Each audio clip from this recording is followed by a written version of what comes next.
Bem-vindos ao Entre Páginas. Eu sou a Catarina. Eu sou a Maria Inês. E eu sou a Inês. E hoje vamos-vos dar a nossa opinião sobre o Dragons of Autumn Twilight, que é o nosso livro deste mês. Nós escolhemos este livro porque achámos indicado para o nosso tema, que são as 4 estações. Este livro foi publicado em 1984. Para quem não conhece, é da autoria de Margaret Weis e Tracy Hickman. E é basicamente inspirado por um módulo de Dungeons & Dragons, que, se vocês estiverem interessados em jogar, se chamam Dragons of Despair e Dragons of Flame. É o primeiro de uma trilogia, portanto já sabem, spoilers. Nós vamos possivelmente falar da trilogia toda, pode haver, portanto, se não leram, está na altura de porem em pausa e num instantinho irem ler os 3 livros e depois voltarem. Os volumes seguintes são o Dragons of Winter Night e o Dragons of Spring Dawning. Foram basicamente os 3 publicados em 2 anos, entre 84 e 85. Então, porquê é que nós escolhemos este livro este mês? Tendo em conta o tema deste mês para a nossa revista, para os nossos podcasts ser as 4 estações, começámos a procurar o que é que existe efetivamente, que livros existem que as estações têm um peso. Descobrimos que afinal não é assim tão fácil. É mais difícil do que parece. É mais difícil do que parecia assim, à primeira vista, mas acabámos por escolher este livro não só porque tem uma estação no nome. Aliás, tem a trilogia toda, não é? Toda a trilogia tem, mas porque efetivamente é o início de uma história e percebemos que a estação do outono aqui representa este início da história em que as coisas começam a caminhar para algo mais negro, que será então o inverno, e depois então no final da trilogia entra a primavera como, talvez uma conclusão em que as coisas começam a resolver. Portanto, as estações acabam por representar um bocadinho as fases em que a história se vai passando, começando neste outono em que se começam a perceber uma série de coisas, mas também a situação, o contexto começa a ficar mais conflituoso. Sim, sim. Este livro tem uma forma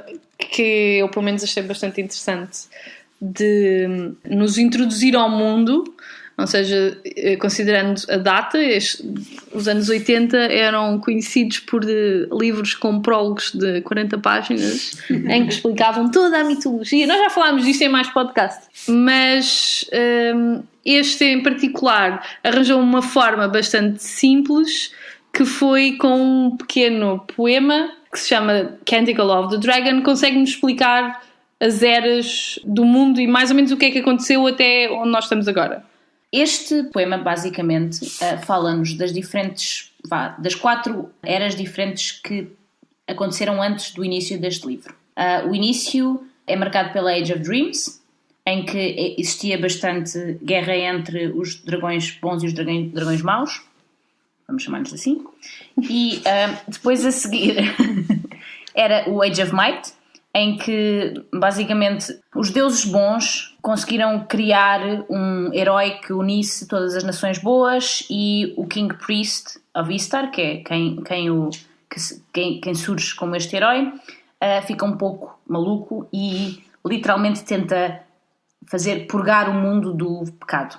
E depois a seguir acha que é boa ideia tentar fazer chamar, não é chamar, é que ele tenta pô-los em forma física no mundo, os deuses, os verdadeiros deuses, e é isso que faz com que entrem para o cataclismo, porque os deuses não mandas em nós, mortal, o que é que estás a pensar fazer? E rebentam com aquilo tudo. E rebentam com o mundo.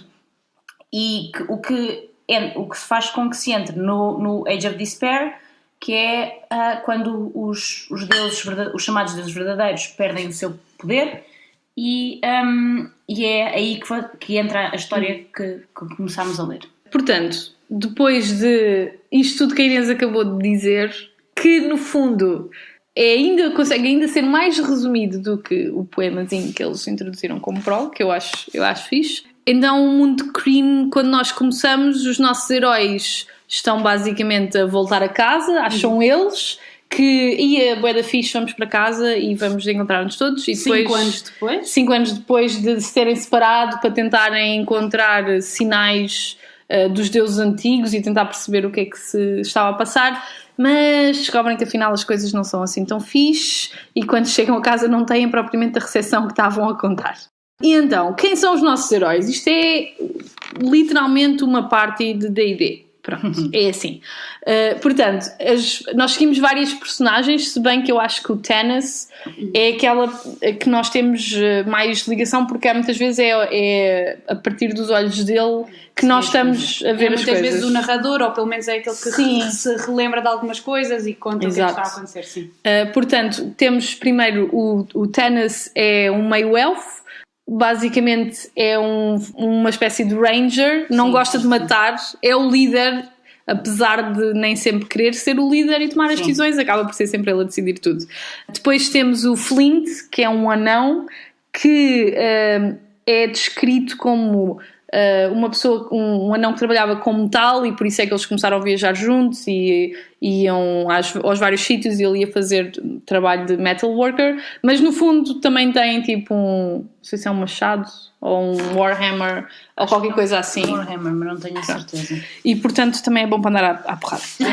Por isso é que é um fighter. Porque na parte, o Tanis é um outcast dos elfos. Certo. Basicamente ele nunca ficou bem nem nos humanos nem nos elfos por ser exatamente um porque ele half-elf. ser meio, sim. E o Flint é efetivamente a pessoa que ele encontrou, tipo, de umas das vezes que foi basicamente expulso e que tornou-se seu companheiro ao longo do tempo. Portanto, daí também um bocado, se vocês verem, durante a história... Sim, eles estão sempre muito... Existe uma espécie de elo entre eles os dois. E até é aquele que se nota mais logo desde o início, porque quando eles se reencontram é logo um bocadinho o que marca o desenrolar da história logo desde o início. Portanto, é muito giro, até porque supostamente eles também já... são bastante velhos. Sim, eles supostamente têm tipo, já bem... 150 anos ou assim uma coisa.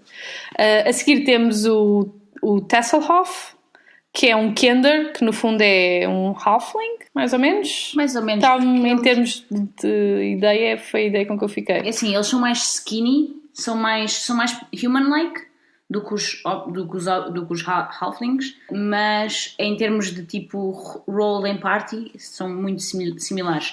E o tipo de como é que se diz, de sociedade que eles têm também é um bocadinho diferente da dos Hobbits. Eles querem sair para ir dos Halflings, eles querem sair para ir tipo à aventura, querem tipo ver o mundo. O objetivo de todos os Kenders é explorar tudo e mais um par de botas. É o grande objetivo da vida dos Kenders. São um bocadinho diferentes e não são tão fechados sobre E o Tasselhoff é basicamente o thief da party, porque ele acha que é bué da fixe meter as mãos nos bolsos das outras pessoas e dizer, olha, encontrei isto. Com todos os planos. Sim, ele nunca faz aquele ar que tipo nós fazemos quando estamos a jogar e tentamos assaltar um dos nossos colegas de jogo. Não, ele não faz aquele ar embaraçado quando tipo rola mal. Ele é tipo, olha, mas é teu. Tá bem, olha, devo ter encontrado ali. Não tem... São caracterizados mesmo por não terem medo e são daquelas pessoas que acordam de manhã e são sempre bem dispostas. São dessas. Portanto, dessas pessoas que a gente apetece tipo, dar uma chapada. O Sturm é um humano, é um cavaleiro de Solamnia, uma ordem que caiu em desgraça na altura do cataclismo. É bastante leal e como é que se diz? Chivalrous. Cavalheiro. Sim, cavalheiro. A honra Sim, é guiado pela honra, etc. Depois temos o Caramon e o Raistlin, que são irmãos, também são humanos. O Caramon também é claramente um warrior. Não é a pessoa mais inteligente da party. Mas é super leal ao irmão. Sim. E é bom. É uma pessoa boa, sim. É uma pessoa boa. O mesmo, se calhar, não se pode dizer do Raistlin, que é basicamente um mago e que deu basicamente a vitalidade dele, a saúde dele em troca de mais poder. Portanto, é possivelmente a pessoa mais fraca, digamos assim, do grupo. É sempre sarcástico. E às vezes tem assim uns vibes manhosos de One day you shall all call me master, tipo, e o pessoal fica tipo, ok. É giro porque o Caramon efetivamente pensa que pode salvar o Raistlin de ser mau. Sim. Portanto, é tipo a luta dele e depois no futuro, há um que chama-se o Time of Twins, vê-se, quer dizer, ele tenta, percebe? Tipo, aquilo que ele quer fazer, mas falha mais ou menos miseravelmente. Não há nada a fazer com o Raistlin. Eu acho que isso, desde que ele aparece, envolve no escuro, com a capa, meio tapado, eu acho que logo aí tu começas a perceber, Eu até acho estranho quando ele faz coisas boas, para ser honesta. é isso, Porque eu acho que ele tem ainda uma ligação com o irmão e com vários personagens da party, porque eles já eram amigos antes, percebes? Portanto, e há algo dele que sente que está um bocado em dever e que quer ajudar aquelas pessoas. ainda tem uma ligação. Mas quando visto contra poder, eu vou conseguir ter este poder todo e não sei o quê, ele vira-se completamente. A decisão é fácil de tomar. Nele não há a cena de estou dividido. Não. É tipo poder. There we go. Yeah. Portanto, este é o grupo que já se conheciam e que estão a voltar a casa, e quando voltam a casa conhecem as outras duas personagens que os acompanham depois, que são a Gold Moon e o Riverwind, que também são humanos e que fazem parte de uma tribo de uma zona diferente do mundo de Cream.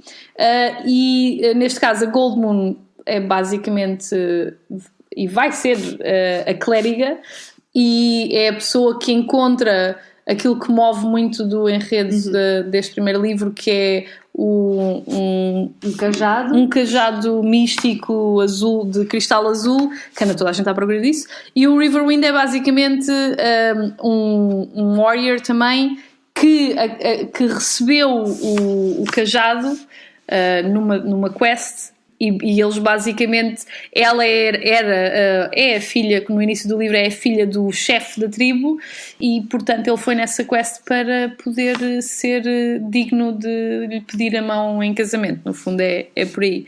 Para além de, isto é o nosso grupo, isto é o grupo de personagens que nós seguimos. Lá pelo meio aparece assim das mais hilariantes, que é o Fizban, que é basicamente um velho louco como tudo, que é um feiticeiro, ou melhor, louco. Eu acho que ele sabe sempre o que é que está a fazer. Ele faz aquele arte completamente de quem não tem 2 parafusos na testa. Vamos fazer coisas, mas ele sabe o que é que está a fazer. Mas eu acho giro. Pode ser bué de spoiler. É spoiler. Spoiler Ele é um alert. deus. Ele é um deus? Ele é um deus. Ele é a encarnação, se não me engano. Eu já não li isto há muito tempo, mas eu tenho a sensação que o Fizban é um deus. Faz todo o sentido, porque ele tipo aparece, tropeça, arrebenta com uma coisa qualquer, que era mesmo aquilo que eles estavam a precisar naquele momento. É tipo, não sabia que podia fazer isso. Tipo, completamente. Sim, parece tudo sem querer, mas com um propósito. Se não me engano, ele é um dos deuses que e o Fizz, ok, tu já leste os livros todos e eu só li o primeiro, estou a começar o segundo. Portanto, eu tenho uma questão. O Fizban é o velho que vai para a IN e reorganiza eu acho que sim. Não, só pode ser. Sim, porque isso por acaso era uma pergunta que eu tinha, gente. Então, quem é aquele velho? Se não é nenhum dos outros, ele não ficou cansado a subir as escadas, ele fica, escadas, que escadas? Tipo, parece que apareceu ali do nada. Ok, sim. faz mais sentido. Sim, ele é por isso, eu já não leio isto já foi há muito tempo, mas o Fizban eu tenho quase certeza que é aquele, porque eu lembro-me que havia um deus que se meteu diretamente nos assuntos deles. Claramente. E eu acho que é o Fizban. Porque, obviamente, que a história tem que começar numa taverna, começa antes deles chegarem à taverna com alguém a reorganizar a mobília da taverna para fazer basicamente stages àquilo que ele quer que aconteça. Desde, também é o velho que ao início, quando eles chegam à aldeia, há esta ideia de os old gods desapareceram, supostamente, não é? Então agora temos os new gods. E então há um teocrata que está para lá a armar-se em ditador no sítio onde eles vivem, em Solace, e basicamente ele é o velho que faz toda a cena da Gold Moon contar a história, depois o outro passa-se, cai para dentro da fogueira e começa a pegar fogo, e ela cura-o. Não, ele é o Tasselhoff. O velho é que lhe diz, toma o staff, bate-lhe com o staff, pode ser que ele caia e a gente depois pode apagar o fogo. Tipo, isto claramente foi feito por propósito. É o Paladin. É o Paladin, que é o Avatar. Que é o deus do Paladin. Da bondade. Sim. É o irmão mais velho da Tarquisis. Que é a rainha, que é a Dark Queen, não é? Exatamente. A deusa da escuridão e tal. Sim. Faz sentido, então. Portanto, existem mais personagens para além disto, obviamente, neste livro, mas sem contar com o Fizban, que é muito bom, qual foi a vossa personagem favorita do livro todo? A Inês é bem fácil. Sim, o meu é o Tasselhoff. Porque eu adoro o Tasselhoff. Mas eu já li muitos livros e já li outros diferentes. Alguns em que ele é mesmo a personagem principal. Por isso é que eu também não consigo escolher tão facilmente, porque já sei um bocado o que é que vai acontecer. Eu adoro o facto que ele não tem mal nenhum nele, não tem maldade, e quando ele rouba as pessoas e não sei o quê, é mesmo porque os Kenders funcionam assim. Os Kenders acham que não existe nada pessoal. Ele faz a mesma coisa às pessoas da família dele e acha perfeitamente normal eles fazerem também. E ele às vezes troca coisas. É verdade. Ele às vezes deixa lá qualquer coisa e troca. Pode ter sido um calhau, não interessa, ele deixa lá uma coisa. E acho boa piada o facto de eles não terem medo. Acho que os Kenders são mesmo uma sociedade mesmo... É claro que depois os Kenders estão em extinção maioritariamente porque a maior parte dos Kenders vai-se embora e não volta, e depois eles morrem sempre em coisas estúpidas. A fazer cenas estúpidas, tipo, que, com curiosidade para saber se conseguem ou não, e como não têm medo. Sabes aquela cena do medo é para a maneira de vocês salvarem a pele? Não. Eles não têm. Eles não têm esse reflexo, portanto a seleção Sim. natural atua mais livremente nos Kenders. Bem, eu devo dizer que gosto muito do Flint, especialmente adoro, é uma personagem que eu gosto, que eu adoro as falhas que ele tem, adoro que ele não gosta de água. Ele tem medo de morte, de entrar em barcos, porque já uma vez se ia afogando, não é? Como vocês devem imaginar, um anão cheio de cenas de metal em cima, dentro da água, não foi a melhor ideia que já alguém teve. Portanto, ele tem imenso medo, e depois é a pessoa mal disposta, digamos assim, do grupo. Sim. Portanto, ele e o está sempre a morrer a rir, porque o outro está sempre tipo, yay, felicidade, e o Flynn está tipo, já te calavas. Ele é um bocado todos nós de manhã. Eu acho que nenhum de nós é o Tasso Ralph de manhã, somos mais o Flynn, já. Cadê o café? Não há café, mas é tipo, cadê a comida? Como assim? Isso é comida. Sim. Portanto, eu gosto muito do Flint, eu acho muito giro. Bem, se calhar eu vou para o mais óbvio, mas eu gosto muito do Tennis. Eu acho que se calhar por ser a ele que também o ouvimos mais, é mais na cabeça dele que vamos estando. Ele está sempre assim um bocadinho conflicted com algumas coisas. Eu gosto da forma como... gosto da história dele, e gosto ou pelo menos da história que vamos percebendo neste primeiro livro. E gosto que é isso, eu gosto que ele seja um líder... um bocado resistente, eu não queria estar nesta posição, mas acabo por ter que ser eu a decidir. E então eu gostei bastante, e eu acho que é isso também, o facto de o ouvirmos mais ele também foi mais fácil para mim criar uma ligação emocional mais com a personagem, portanto achei bastante interessante. Eu gosto da ideia dele deixar crescer barba. Sim. Para se conseguir integrar melhor na sociedade humana e daquela, ou seja, porque falando de uma perspectiva de Dungeons & Dragons, quando nós jogamos, não, quer dizer, nós se calhar our fun is wrong e nós jogamos mal, mas normalmente quando eu jogo com Half Elves não estou constantemente a pensar mas eles se calhar têm problemas com os dois lados, ou que isto ou que aquilo. Uma pessoa normalmente tende a escolher para que lado é que a personagem vai mais. Eu gosto daquele conflito que ele tem de não se integrar nem de um lado nem do outro. E portanto a barba é quase uma forma de dizer, bem, daquele lado, se eu não tiver barba, ele continua a não me integrar, se calhar deste lado, se eu tiver a barba... Sim, mas nem sempre disfarça, porque eles depois percebem mas que ele é algo meio elfo. Eu gosto da tentativa. Sim. E também gosto do facto dele ter, depois mais para a frente no livro, os meios irmãos elfos, e depois estar dividido não só entre a sociedade humana e os elfos, mas também no facto de literalmente ser como a música do Marco Paulo, eu tenho dois amores. Há um elfo. Sim, a Laurana e a Kitiara. Exatamente, que a Kitiara é irmã... É irmã do Raistlin e do Caramon. Meia-irmã, não? Sim, é meia-irmã do Raistlin e do Caramon. Que seria uma outra personagem que também fazia parte desta equipa, que era suposto também ter regressado 5 anos depois. Sim. Mas que a única coisa que sabemos é que ela envia uma carta a dizer My New Lord is keeping me busy, ou qualquer coisa assim do género. Portanto, basicamente ela manda assim uma carta um bocado críptica, sem grande informação, e pronto. Que, a meu ver, basicamente quer dizer que ela agora trabalha para os maus. Confirma-se. Spoiler. Again, nós já avisámos, spoiler. Sim, ela está a trabalhar para os... Ela aparece no primeiro livro? Não, lá no final. É que há uma personagem lá no final que eles não dão um nome, é só tipo um dos lords, e houve lá uma parte qualquer que eu fiquei a pensar se ela teria aparecido. Eles falam da tal figura que é o The Everman. Não, mas isso é mesmo no fim. Mas isso é a pessoa com que eles andavam à procura, que os dragões andavam à procura.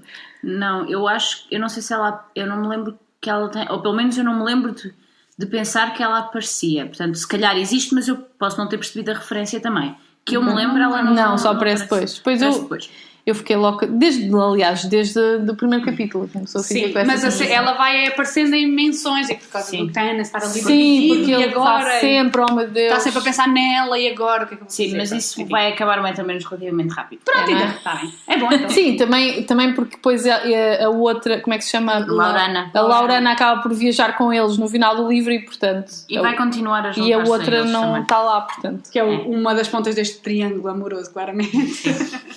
Sim, mas a Kitiara é mais virada para o mal. Portanto, só o nome. Todos, eu não sei porquê, mas só pelo nome.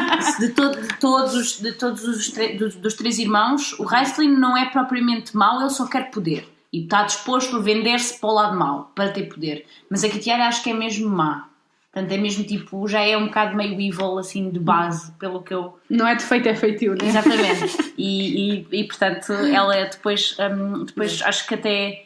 Não me lembro se é mesmo assim ou não, que ela, tipo, dá um golpe qualquer para ganhar, tipo, também mais poder e para ficar ela, tipo, como Lorde dos Dragões. Ok. Depois faz todo o sentido, sim. Ela é assim, meio, tipo, evil. Certo. Faz sentido. Confere. Então... Já estamos aqui fartos de falar deste livro, mas o que é que vocês acharam do livro no geral?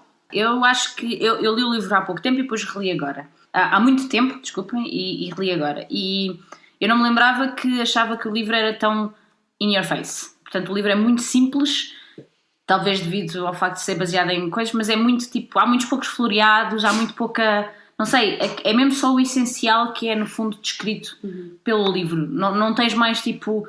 aquelas descrições mais tolkianas, ou mais em que te fazem entrar mesmo.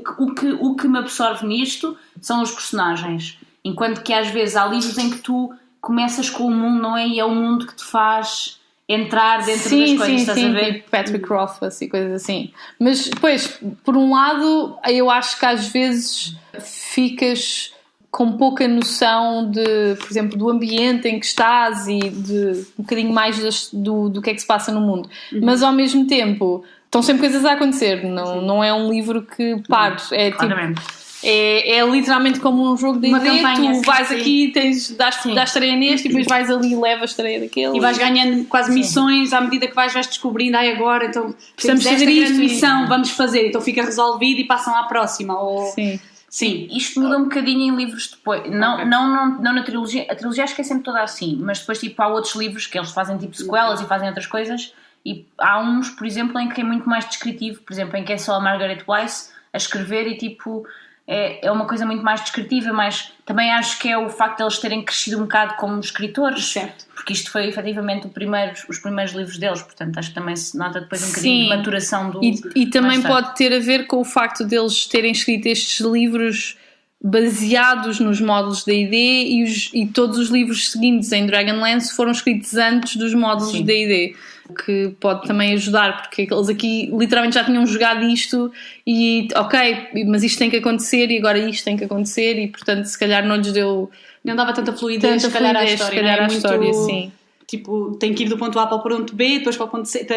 Já sabiam que caminho é que tinham que seguir e não houve, se calhar, também assim tanto espaço para... Se calhar, quando começaram a escrever o livro, quando escreveram o livro, depois de haver este espaço para... mas afinal agora até podia ser interessante eles irem por ali. Não podem, porque temos que seguir aquele caminho que já estava pensado. Mas sim, eu gostei do livro. Pronto, eu sou a pessoa deste mês em que não acabou o livro, mas daquilo que eu li eu gostei bastante e fiquei com vontade de acabar o livro, portanto... Não foi como no mês passado em que não tinha uma ligação ao livro, foi mesmo, enfim, pronto, não consegui. Mas eu gostei do livro e acho que é isso, acho que é muito movido pelas próprias personagens e eu acho que, embora seja aquilo que nos pega são as personagens, mas elas estão muito bem construídas, portanto acho que isso também nos leva, embora é isso, o resto do mundo nós nem sabemos muito bem o que é que está a acontecer, temos aquela noção inicial da evolução até ao momento em que começa o livro, o que é que aconteceu e assim, e eu gosto muito de meterem aqui esta procura pelos deuses, de onde é que estão os deuses antigos e este conflito com estas novas esta nova organização, se podemos chamar assim, que surgiu como um bocado mais fanática, mas enfim, nesta procura de oferecer outro caminho agnóstico para o mundo. Mas então eu gosto que tenha que os deuses, embora eles não estejam muito visíveis, vamos tendo aqui alguns vislumbres, mas gosto que seja esta procura desta ligação a quem é que são estes deuses e quais é que são o seu papel no mundo. Gostei bastante disso também. Eu, por acaso, eu gostei, aliás, gostei que eu já estou a ler o próximo livro na trilogia. Eu gostei bastante da história, gosto de estarem sempre a acontecer coisas, não demorar muito tempo, porque se um problema que eu tenho com o Patrick Rothfuss é que ele escreve incrivelmente bem, mas às vezes demora muito tempo a chegar ao próximo sítio e tu queres, por favor, despacha-te, eu tenho mais livros para ler. Mas gostei da temática, tipo, o nível de épico, porque apesar de o mapa inicial parece que... Porque, claro, tem que ter um mapa. O mapa inicial parece que é um mundo relativamente pequeno, mas tens bastante variedade e eles têm que ir ali e aquele outro. E gosto de, desde o início, perceberes que existe... ou seja, estamos a entrar, digamos assim, no outono ou no inverno deste mundo, porque existe aqui um desequilíbrio entre o bem e o mal. E logo no início do livro, quando eles estão tipo no lago e vêm desaparecer duas constelações, uma que está ligada à Dark Queen, não é? À Takhisis, e outro que era acho que era o The Valiant Warrior, sim, que se chamava a constelação, sim. E que está mais ligado ao lado do bom, e temos obviamente a Gold Moon como clériga de Mishakai, portanto a deusa de cura e de restoration. E portanto eu obviamente é um tema, digamos assim, não quer dizer simples porque não é, mas em que tens claramente um lado versus o outro, e depois tens estas personagens todas enfiadas lá pelo meio que têm que decidir o que é que vão fazer e como é que o vão fazer e como é que vão reagir. Mas, no geral, pronto, eu acho que é de continuar a ler. Eu gostei, então, eu tanto gostei que na altura, quando eu os li, eu devorei-os, não foi tipo, isto é bem fixe, eu quero continuar a ler. Eu, por acaso, para além do Dragonlance Chronicles, também já tenho o Legends of Dragonlance lá em casa para ler. Eu tenho o Dragons of Summer, depois se quiseres. Ok, boa. Se calhar esta parte não é... acho que pode ficar, portanto, olhem, se quiserem nós temos os livros, aparentemente.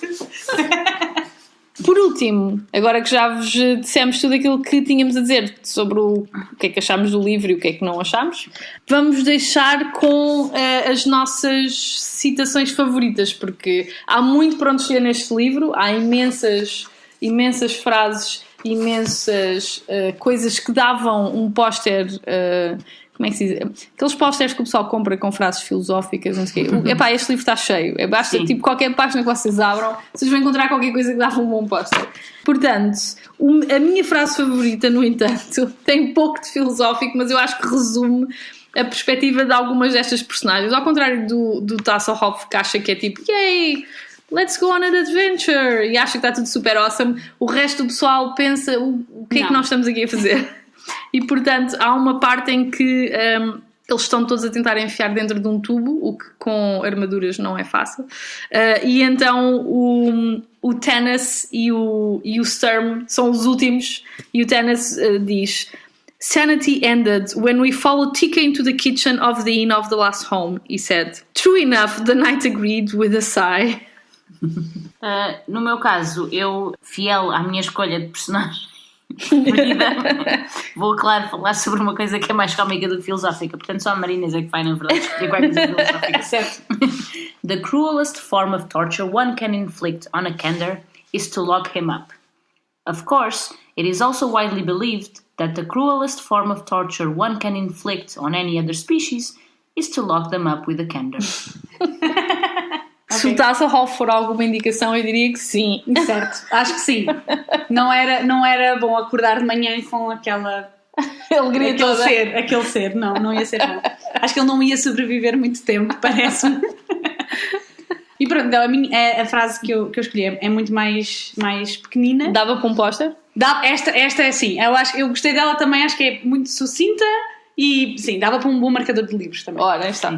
Que é a seguinte: Say that our lives are measured not by gain, but by giving. Portanto, uma boa coisa para vocês terem escrito na vossa sala para se motivarem todos os dias a serem pessoas melhores. Acho que sim. É um bom póster. Um bom póster motivacional. Exatamente. Então, no próximo mês, o nosso tema vai ser mundos aquáticos. Sim. E, portanto, apesar de termos andado a considerar ler as 20 mil léguas submarinas, decidimos ir para uma coisa totalmente diferente. Certo.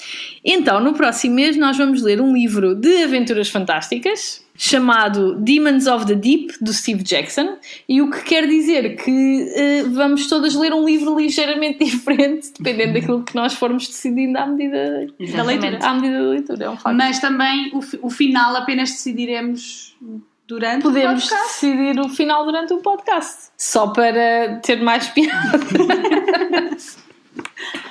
Portanto, acho que é isso. Agora podem ir ler. Até para o mês que vem.